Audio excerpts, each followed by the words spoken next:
Glorificado seja o nome de Jesus. Então, nós vemos aqui que na bênção das tribos é citado o nome Senhor 3 vezes. Na bênção das tribos é citado o nome Senhor 3 vezes. Cada uma dessas vezes, dessa vez, está representando uma pessoa da Trindade. O Senhor Deus, o Senhor Jesus e o Espírito Santo. Na bênção apostólica também a mesma coisa, em 2 Coríntios, capítulo 13, versículo 13. A graça do Senhor Jesus, segunda pessoa da Trindade. E o amor de Deus, primeira pessoa da Trindade. E a comunhão do Espírito Santo, terceira pessoa da Trindade. Sejam com vós todos. Também no perdão. Ó Senhor, entre conchete, Deus. Ouve, ó Senhor, entre conchete, Jesus. Perdoa, ó Senhor, entre conchete, Espírito Santo. Atende-nos e opera sem parar. Veja o que encontrei. Então foi o que? Foi no livro de Daniel, capítulo 9, versículo 19. Foi a oração, foi na oração Daniel pedindo perdão dos seus pecados e o perdão da nação de Israel. Então, ele fala o nome Senhor 3 vezes, porque em cada uma dessas 3 vezes está se referindo a uma das pessoas da Trindade. Quando o Senhor Jesus estava pregando, ele sempre, em várias vezes, ele falou na verdade 2 vezes consecutivamente. Na verdade vos digo. Na verdade. Então, vos digo, na verdade, entre o colchete, o Pai. Na verdade, entre o colchete, o Espírito Santo. Pai, primeira pessoa, Espírito Santo, terceira pessoa. Eu, Jesus, que é a segunda pessoa da Trindade, vos digo. Mas também no louvor, em Isaías capítulo 6, versículo 3. E clamavam uns para com os outros, dizendo, Santo, entre colchete Deus. Santo, entre colchete Jesus. Santo, entre o colchete e Espírito Santo. É o Senhor dos exércitos, toda a terra está cheia da sua glória. Ora, isso aqui foi os anjos serafins, né?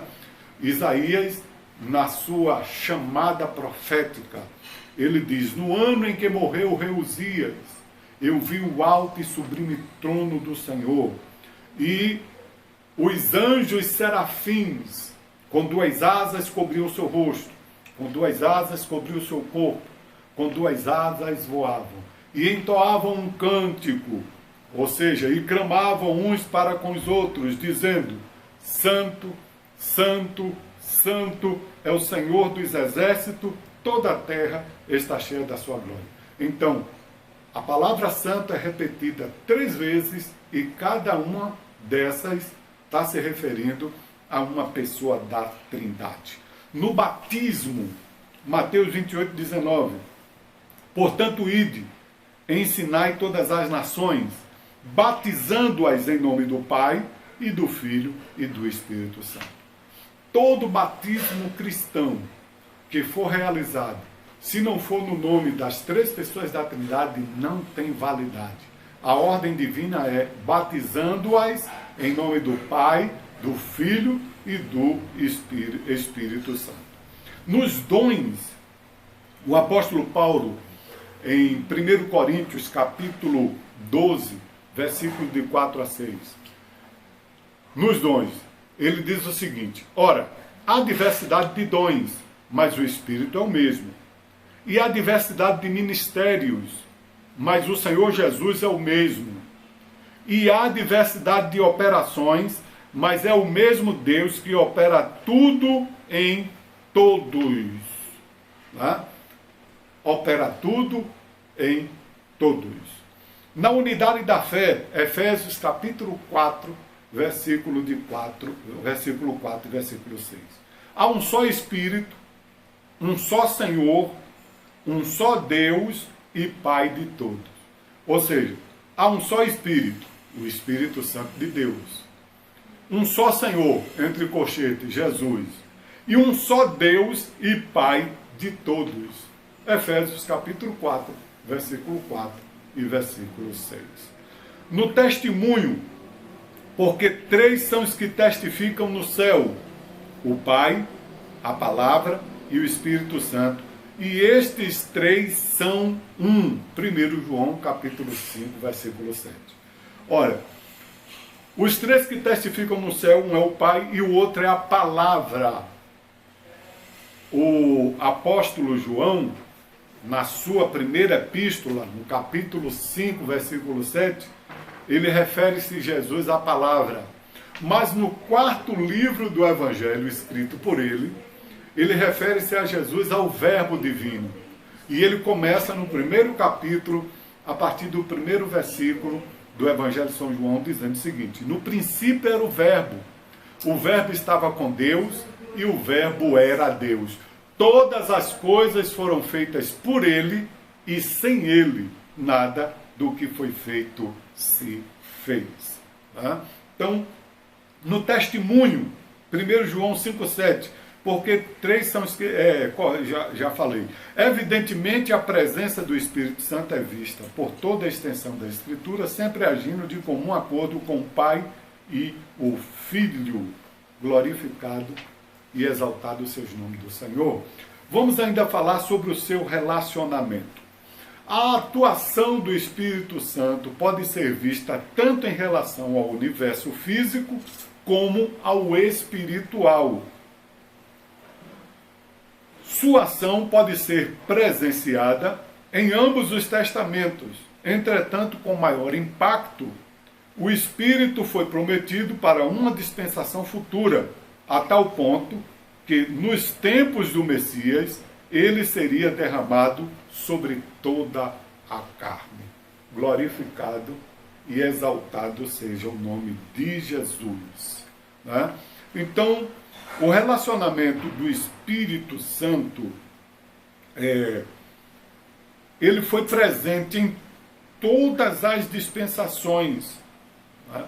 Mas o que é dispensação? A palavra dispensação fala de administração, né?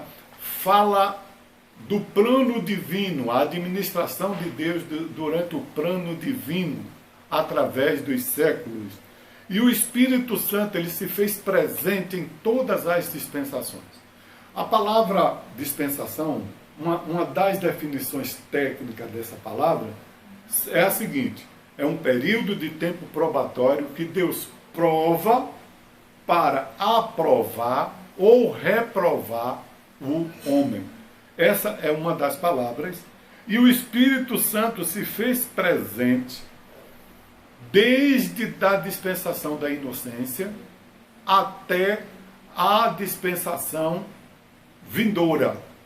A presente é a dispensação da graça, ou a igreja, e a vindoura é a dispensação milenial. Então o Espírito Santo estará presente em todas as dispensações. Porém, a dispensação da igreja, ou da graça, como você queira chamar, que é a atual, que teve início com a morte de Cristo, fundando a igreja, e no dia de Pentecostes inaugurando, e que encerrará com o arrebatamento da igreja. Essa é a dispensação da administração do Espírito Santo. Porque antes de ser assunto aos céus, o Senhor Jesus falou para os seus discípulos. Está registrado no Evangelho de São João, capítulo 14. Não se turbe os vossos corações. Crede em Deus, crede também em mim. Na casa do meu Pai há muitas moradas. Se não fosse assim, eu vou-lo teria dito. Eu vou subir ao Pai, mas não vos deixarei órfão. Enviarei o Consolador, que é o Espírito Santo, o qual estará convosco até a consumação dos séculos. Mas eu vou mais além deste texto. Porque na consumação o Espírito Santo veio, ele irá nos arrebatar, o Espírito Santo, ele irá na vinda de Jesus, ele irá ressuscitar os que estão mortos em Cristo. Nós, os que estivermos vivos, o Espírito Santo irá transformar no abrir e piscar de olho. Como o apóstolo Paulo falando aos Coríntios, importa que o que é corruptível se revista da incorruptibilidade, o que é mortal se revista da imortalidade. Então, o Espírito Santo nos entregará nas mãos do Filho, mas estaremos para sempre com Ele, porque Ele é Deus. Tá? Estaremos sempre com o Espírito Santo. E durante toda a dispensação da graça, principalmente no período dos Atos dos Apóstolos, muitos teólogos, né, defendem que este livro não deveria ser chamado Atos dos Apóstolos, e sim Atos do Espírito Santo. Tá certo? Então ele se fez presente de uma maneira especial. O seu relacionamento em todas as dispensações, o seu relacionamento com o universo, e a terra era sem forma e vazia, havia trevas sobre a face do abismo, e o Espírito de Deus se movia sobre a face das águas. Gênesis capítulo 1, versículo 2. O relacionamento do Espírito Santo com Cristo. O Espírito do Senhor é sobre mim, porque me ungiu para evangelizar os pobres. E vi o Espírito de Deus descer em forma corpórea de uma pomba e pousar sobre Jesus. Né? Então, no ministério de Jesus, o relacionamento do Espírito Santo era constante. Tá certo? Temos várias referências bíblicas. Adquira o livro, tá bom? Para que você possa fazer como os animais ruminantes. Nós somos simbolicamente chamados de ovelha, porque ovelha é um animal ruminante. O que quer dizer um animal ruminante? Durante o dia ele fica alimentando-se e aquele capim, aquela grama vai para um reservatório, mas à noite, né, ele regurgita e agora começa a mastigar, né, remoer, e agora o alimento desce para o seu estômago. Então, para que você possa remoer, temos várias referências bíblicas. O Espírito Santo com relacionamento com a igreja, para fechar, o Espírito Santo é o único que pode regenerar a alma mediante seu toque transformador. Sua presença entre os salvos deve ser contínua e perpétua, pois assim produz no crente fruto semelhante à natureza moral positiva de Deus. Gálatas 5, versículo 22 a 23. Então, meus amados e queridos irmãos, o Espírito Santo no relacionamento com a igreja é de uma maneira especial. Ele é o nosso Consolador, Ele está conosco em todos os momentos. É Ele que irá nos arrebatar, é Ele que irá ressuscitar os que estiverem mortos, é Ele que entregará nas mãos dos pais, é Ele que nos capacita com os seus dons espirituais, é Ele que nos guia, né? Glorificado e exaltado seja o nome do Senhor. Então, quero agradecer, né, a participação de vocês por intermédio dessas lives, de estar conosco. Ore por mim, né, para continuarmos fazendo esse trabalho e que não seja só durante esse período de reclusão, mas que nós possamos dar continuidade. Né? É uma ferramenta importantíssima. O que seríamos de nós, né, se não tivéssemos, né? E muitos irmãos estão tendo a oportunidade de não só uma live, não só um culto online, mas pegar muitos outros. Então, vamos orar a Deus. Quinta-feira, se Deus assim permitir, estaremos de volta, que seria o culto da vitória em nossa igreja, e estaremos aqui em mais uma live. Oremos. Senhor nosso Deus, nosso Pai que está nos céus, somos gratos a Ti por esta grande oportunidade. Visita cada um dos internautas, cada um dos Teus servos, cobre-os debaixo do Teu sangue carmesim. Amém. Glorificado e exaltado seja o nome de Jesus.